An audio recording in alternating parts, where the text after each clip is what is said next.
ದೇವರ ಪರಿಶುದ್ಧವಾದ ನಾಮಕ್ಕೆ ಸ್ತೋತ್ರವಾಗಲಿ.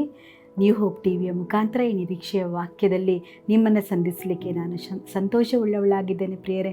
ದೇವರು ನಿತ್ಯವೂ ನಮ್ಮನ್ನು ಈ ನಿರೀಕ್ಷೆಯ ವಾಕ್ಯದ ಮುಖಾಂತರ ನಮ್ಮನ್ನು ಬಲಪಡಿಸುವಂಥ ದೇವರು ಆತನಾಗಿದ್ದಾನೆ. ಯಾಕೆಂದರೆ ನಮ್ಮ ಸ್ಥಿತಿ ಆತನಿಗೆ ಮಾತ್ರ ಗೋಚರವಾಗಿದೆ.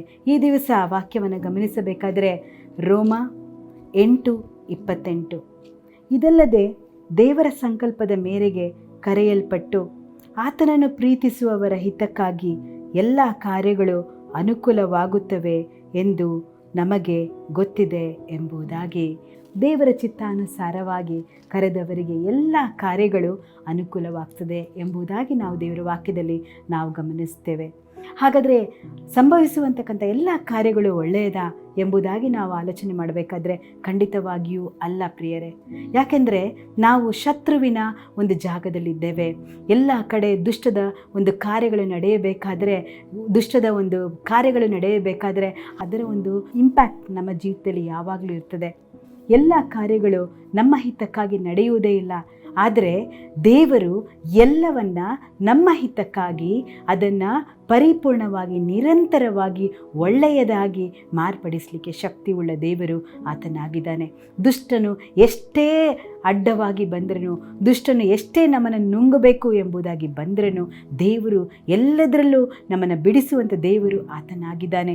ಎಲ್ಲವನ್ನು ನಮಗೋಸ್ಕರ ಆತನು ಒಳ್ಳೆಯದಾಗಿ ಮಾರ್ಪಡಿಸಲಿಕ್ಕೆ ಶಕ್ತಿಯುಳ್ಳ ದೇವರು ಆತನಾಗಿದ್ದಾನೆ. ಈ ವಾಗ್ದಾನ ಯಾರಿಗೆ ಎಂಬುದಾಗಿ ನಾವು ಆಲೋಚನೆ ಮಾಡಬೇಕಾದ್ರೆ ಇದು ದೇವರನ್ನು ಪ್ರೀತಿಸುವವರಿಗೆ ಮಾತ್ರ, ದೇವರನ್ನು ವಿಶ್ವಾಸಿಸುವವರಿಗೆ ಮಾತ್ರ, ದೇವರ ಸಂಕಲ್ಪದ ಮೇಲೆಗೆ ಕರೆಯಲ್ಪಟ್ಟವರಿಗೆ ಮಾತ್ರ ಈ ಕಾರ್ಯಗಳು ಉಂಟಾಗುವಂಥದ್ದಾಗಿದೆ. ದೇವರನ್ನು ನಿತ್ಯವೂ ಜಯದಿಂದ ನೋಡುವಂತಕ್ಕಂಥ ವ್ಯಕ್ತಿಗಳಿಗೆ, ಆತನ ವಿಶ್ವಾಸಿಗಳಿಗೆ ದೇವರು ಎಲ್ಲ ಕಾರ್ಯಗಳನ್ನು, ದುಷ್ಟನ್ನು ತೆಗೆದುಕೊಂಡು ಬರುವಂತಕ್ಕಂಥ ಎಲ್ಲ ಕಾರ್ಯಗಳನ್ನು ಮಾರ್ಪಡಿಸಿ ಅವರಿಗೆ ಅದನ್ನು ಜಯವಾಗಿ ಮಾರ್ಪಡಿಸಲಿಕ್ಕೆ ಶಕ್ತಿಯುಳ್ಳ ದೇವರು ಆತನಾಗಿದ್ದಾನೆ. ಆತನಿಗೆ ಪ್ರಿಯರಾಗಿರುವಂತಕ್ಕಂಥ ಮಕ್ಕಳಾದ ನಮಗೆ ಎಷ್ಟೇ ಕಷ್ಟಗಳು ಬಂದರೂ, ಎಷ್ಟೇ ನೋವುಗಳು ಬಂದರೂ, ಎಷ್ಟೇ ಒಂದು ನಶಿಸಿ ಹೋಗುವಂತಕ್ಕಂಥ ಕಾರ್ಯಗಳು ಕುಟುಂಬಗಳಲ್ಲಿಯೂ ನಮ್ಮ ಜೀವಿತದಲ್ಲಿ ಸಂಭವಿಸಿದರೂ, ಆದರೂ ದೇವರು ಎಲ್ಲವನ್ನ ತನ್ನ ಚಿತ್ತಾನುಸಾರವಾಗಿ ಅದು ದೀರ್ಘವಾಗಿ ಅದನ್ನು ಒಳ್ಳೆಯದಾಗಿ ಮಾರ್ಪಡಿಸಲಿಕ್ಕೆ ಶಕ್ತಿಯುಳ್ಳ ದೇವರು ಆತನಾಗಿದ್ದಾನೆ.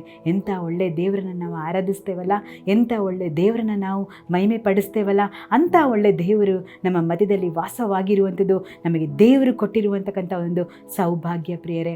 ಹಾಗಾಗಿ ಎಲ್ಲ ವಿಷಯಕ್ಕೂ ನಾವು ಗೊಣಗದೆ, ಎಲ್ಲ ವಿಷಯಕ್ಕೂ ಯಾಕೆ ಹೀಗೆ ಆಯಿತು, ಯಾಕೆ ಇದು ನನ್ನ ಜೀವಿತದಲ್ಲೇ ಆಗಬೇಕಾ, ಯಾಕೆ ಇದು ನನಗೆ ಮಾತ್ರ ಸಂಭವಿಸಬೇಕಾ ಎಂಬುದಾಗಿ ನಾವು ಗೊಣಗಿಕೊಳ್ಳದೆ ಎಲ್ಲವನ್ನ ಸ್ವಾಮಿ ಕೈಯಲ್ಲಿ ಒಪ್ಪಿಸಿಕೊಡ್ಬೇಕಾದ್ರೆ ಆತನು ಅದನ್ನು ನಮಗೋಸ್ಕರ ಹಿತಕ್ಕಾಗಿ ಆತನು ಮಾರ್ಪಡಿಸಲಿಕ್ಕೆ ಶಕ್ತಿಯುಳ್ಳ ದೇವರು ಆತನಾಗಿದ್ದಾನೆ ಪ್ರಿಯರೇ.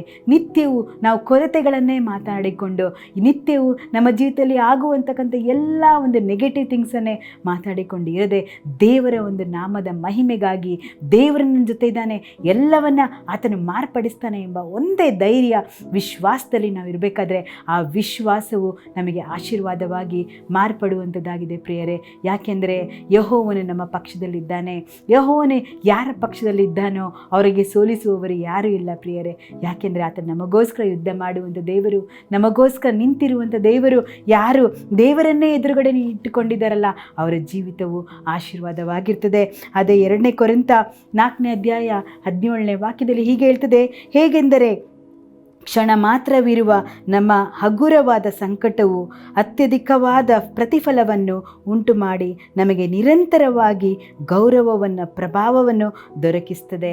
ದೇವರನ್ನು ಪ್ರೀತಿ ಮಾಡೋರು ಅವರ ಭದ್ರತೆಯನ್ನು ಪರಲೋಕದಲ್ಲಿ ಕಾಣ್ತಾರೆ. ಅವರ ಒಂದು ನಿತ್ಯ ಒಂದು ಸೆಕ್ಯೂರಿಟಿ ಅಂತ ಹೇಳ್ತಾರಲ್ಲ, ಸೆಕ್ಯೂರಿಟಿ ಅಥವಾ ಅವರ ಬಿಲಾಂಗಿಂಗ್ನೆಸ್, ಅವರ ಒಂದು ಗುರುತು ಅದು ಸ್ವಾಮಿಯಿಂದ ಮಾತ್ರ ಬರುವಂಥದ್ದಾಗಿದೆ. ಯಾಕೆಂದರೆ ಯೆಹೋವನು ಕೊಡದೆ ಹೋದರೆ ನಮಗೇನೂ ಸಿಗೋದಿಲ್ಲ ಪ್ರಿಯರೇ. ಪ್ರಾರ್ಥನೆ ಮಾಡೋಣ. ದೇವರ ನನ್ನ ಜೀವಿತವನ್ನು ಎಲ್ಲದಕ್ಕಾಗಿ, ಎಲ್ಲ ವಿಷಯಗಳಿಗಾಗಿ ಒಳ್ಳೆಯದಕ್ಕೆ ಮಾಡುವಂಥ ದೇವರು ನೀನು. ಶತ್ರು ಅನೇಕ ಬಾರಿ ಸೋಲಿಸಲಿಕ್ಕೆ ಬರಬೇಕಾದ್ರೆ ದೇವರೇ ನಿತ್ಯವೂ ಜಯವನ್ನು ಕೊಡುವಂಥ ದೇವರು. ಎಲ್ಲ ಒಂದು ಅಪಾಯಿಸುವ ತಿಪ್ಪೆಯಿಂದ ಎತ್ತಿ ನಮ್ಮನ್ನು ನಿಲ್ಲಿಸುವಂಥ ದೇವರು ನೀನಾಗಿದೆಯಲ್ಲ ಕರ್ತನೆ. ಸ್ಥಿರವಾದ ಬಂಡೆಯ ಮೇಲೆ ನಿಲ್ಲಿಸುವಂಥ ದೇವರು ನೀನಾಗಿದೆಯಲ್ಲ ಇದೆಯಲ್ಲ ಕರ್ತನೆ, ಅದಕ್ಕಾಗಿ ಸ್ತೋತ್ರ ಸ್ವಾಮಿ. ನನ್ನ ಜೊತೆ ಯಾರ್ಯಾರು ಪ್ರಾರ್ಥನೆ ಮಾಡ್ತಾ ಇದ್ದಾರೋ ದೇವರೇ ಅಪ್ಪ, ನನ್ನ ಜೀವಿತದಲ್ಲಿ ಅನೇಕ ಕೆಟ್ಟ ಕಾರ್ಯಗಳು, ಕೆಟ್ಟ ಸಂಗತಿಗಳೇ ನಡೀತಾ ಇದೆ ಎಂಬುದಾಗಿ ಯಾರ್ಯಾರು ಪ್ರಾರ್ಥನೆ ಮಾಡ್ತಾ ಇದ್ದಾರೋ ದೇವರೇ ಅವರನ್ನು ಮುಟ್ಟಬೇಕಾಗಿ ಪ್ರಾರ್ಥಿಸ್ತೇನೆ. ದೇವರೇ ಅವರ ನಿನ್ನ ಸನ್ನಿಧಾನದಲ್ಲಿ ಮೊರೆ ಇಡಬೇಕಾದ್ರೆ ಯೇಸುವಿನ ಹೆಸರಿನಲ್ಲಿ ಎಲ್ಲವೂ ಜಯವಾಗಲಿ. ಯೇಸುವಿನ ಹೆಸರಿನಲ್ಲಿ ಅಪ್ಪ ಜಯ ಹೊಂದಿಕೊಂಡವರಾಗಿ ಇಹಲೋಕದಲ್ಲಿ ಬಾಳುವಂತೆ ಅವರನ್ನು ಬಲಪಡಿಸಬೇಕಾಗಿ ಪ್ರಾರ್ಥಿಸ್ತೇನೆ ಸ್ವಾಮಿ. ಘನ ಮಾನ ಸ್ತುತಿ ನೀನೊಬ್ಬನಿಗೆ ಸಲ್ಲಲಿ. ಯೇಸುವಿನ ಹೆಸರಲ್ಲಿ ಬೇಡಿದ್ದೇವೆ ತಂದೆಯೇ, ಆಮೇನ್ ಆಮೇನ್.